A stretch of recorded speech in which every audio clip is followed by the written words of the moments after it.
नमस्कार सर्वांना। आज आपण बनवूया मटणची झणझणीत रस्सा भाजी। त्यासाठी मी मटण स्वच्छ धुवून घेतलं आहे मिठाच्या पाण्याने आणि नंतर एक पातेलं ठेवलं आहे। त्याची आपल्याला उकड काढून घ्यायची आहे।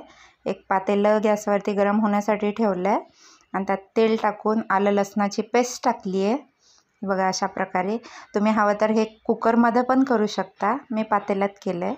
बघा अशा प्रकारे व्यवस्थित आलं लसणाची पेस्ट त्याचा स्मेल जाऊपर्यंत आपल्याला परतून घ्यायचं, म्हणजे थोडं लालसर रंग येऊपर्यंत परतून घ्यायचं आहे। आणि त्यानंतर मी बारीक अशी वाटून घेतलेली कोथिंबीर टाकली आहे त्यामध्ये। तेव्हा ती पण व्यवस्थित आपल्याला तेलामध्ये परतून घ्यायची आहे। मस्त चमच्याच्या साहाय्याने व्यवस्थित परतून घ्या। सतत त्याला परतत राहा, म्हणजे ती पातेल्याला चिकटणार नाही। हे बघा अशा प्रकारे आपली आलं लसणाची पेस्ट व्यवस्थित परतून झाली आहे। आता यामध्ये आपल्याला टाकायची आहे हळद। हे बघा मी हळद टाकली आहे आणि त्यानंतर स्वच्छ धुतलेलं असं मटण टाकून द्यायचं आहे।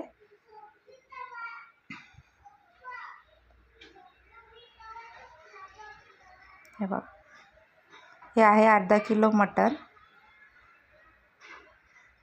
व्यवस्थित याला आपल्याला आलं लसणाची पेस्ट असं हलवून परतून घ्यायचे आणि त्यामध्ये मीठ टाकायचं आहे। हे बघा 1 चमचा मी मीठ टाकते आणि ते व्यवस्थित मिक्स करून घेते मीठ ते।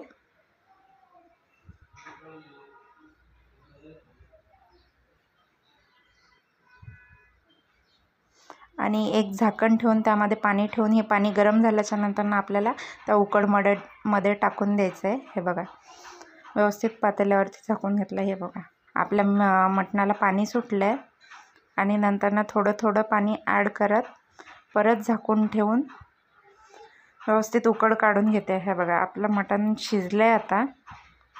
बघा उकड पण किती मस्त लागते, असं पण खायला खूप छान लागतं। तर ज्याला रस्सा भाजी जे तिखट खात नाहीत त्यांनी असं खावं। आता तिखट झणझणीत रस्सा बनवण्यासाठी मी मसाला वाटला होता। सुकं खोबरं, आलं लसूण आणि कोथिंबीर हे सर्व घालून वाटण तयार केलेलं आहे एक। हे बघा हे वाटण व्यवस्थित वाटून घेऊन त्यामध्ये नंतर पातेल्यात तेल टाकून त्यामध्ये तमालपत्र आणि दालचिनीचा तुकडा टाकून घेऊन हा मसाला टाकून घेतला। हा व्यवस्थित परतून घेतला आहे।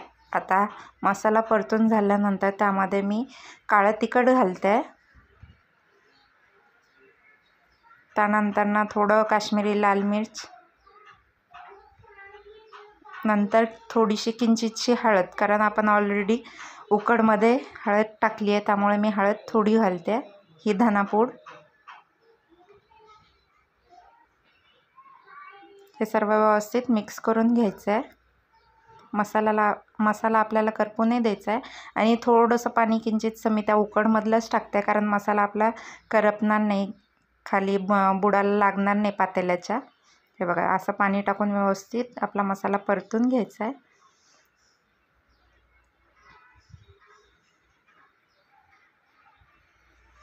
आणखीन थोडं पाणी टाकून घेऊया आणि आपला मसाला व्यवस्थित तेल सुटूपर्यंत आपल्याला परतून घ्यायचा आहे। हे बघा अशा प्रकारे व्यवस्थित मसाला परतून घेऊन झाल्यावर हे बघा तेल सुटलं मसाल्याला आपोआप।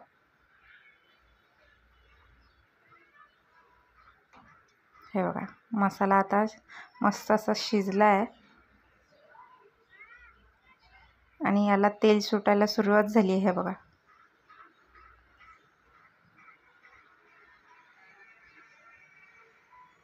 त्यामुळे आता आपल्याला हे जे आपण उकड काढली होती मटणची ती यामध्ये टाकून घ्यायची आहे।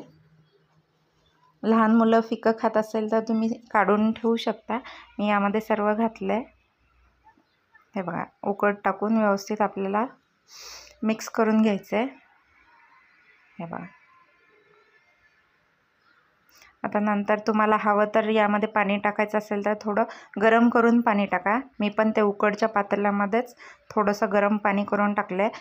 तर तुम्हाला हवं त्या म्हणजे जितक्या माणसांची भाजी बनवताय त्यानुसार तुम्ही पाणी कमी जास्त करू शकता. हे बघा, मी 4 माणसाची भाजी बनवत होतो त्यामुळे मी पाणी माणसांच्या हिशोबाने टाकलं आहे. हे बघा, अशा प्रकारे. हे बघा, आपल्या भाजीला मस्त अशी उकळी आली आहे.